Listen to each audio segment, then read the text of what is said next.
சும்மா இந்த இயர்ல வந்து உங்களுக்கு கல்யாணம்னு வச்சுக்கோங்க, இந்த இயர் கல்யாணம் நடக்க போகுதுன்னு வச்சுக்கோங்க, உங்களுக்கு இப்ப கரண்டா இருக்க ஹீரோயின்ஸ்ல யார் மாதிரி பொண்ணு வேணும்னு ஆசை? தமனா, Okay.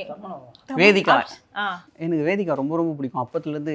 வேதிகா பிடிக்குமா? அதெல்லாம் இல்ல, அது பிடிக்கல அவசியம் இல்லைங்க, எங்களுக்கு முனி படமா அந்த படத்துல சுத்துறது அப்பத்துல இருந்து எனக்கு அவங்கள அவ்வளவு பிடிக்கும்.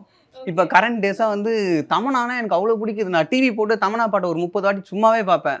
அந்த எந்த பாட்டு, முடியாது எங்களால காவலா பாட்டு இருக்குல்ல, சீரியஸ்லி உங்களுக்கு தெரியும் நான் காவலா ஏங்க அப்படி ஒரு தமன்னா எனக்கு பண்ணாயிட்டீங்க. தெரியலங்க. அதுல ஒரு ஸ்டெப் பண்ணுவாங்களே பிளாக் அண்ட் பிளாக்ல, இந்த ஷோல்டர் ஸ்டெப் இருக்குல்ல, அதுல பண்ணும்போது அவங்க லுக்கு வந்து பா அப்படி இருக்கும்.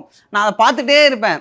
அப்புறம் வந்து அந்த கிரீன் கலர் சாங்ல, ஹிந்தி சாங் நினைக்கிறேன், நான் கிட்டத்தட்ட நான் பார்த்துக்கிட்டே இருப்பேன். இவங்களுக்கு தெரியும் நான் எப்போ போனாலும் தமன்னா ஃபேன். ஆமா, நாங்க யூடியூப்ல போட்டேன்னா அந்த சாங் கண்டிப்பா இருக்கும், பிளேலிஸ்ட்ல அதுதான் இருக்கும், அதை நான் பார்த்துட்டே இருப்பேன். சம்மர் வந்தாச்சு, எங்க கிட்ட விட்டுருங்க, நாங்க பாத்துக்கிறோம். GT Holidays, South India's #1 travel brand.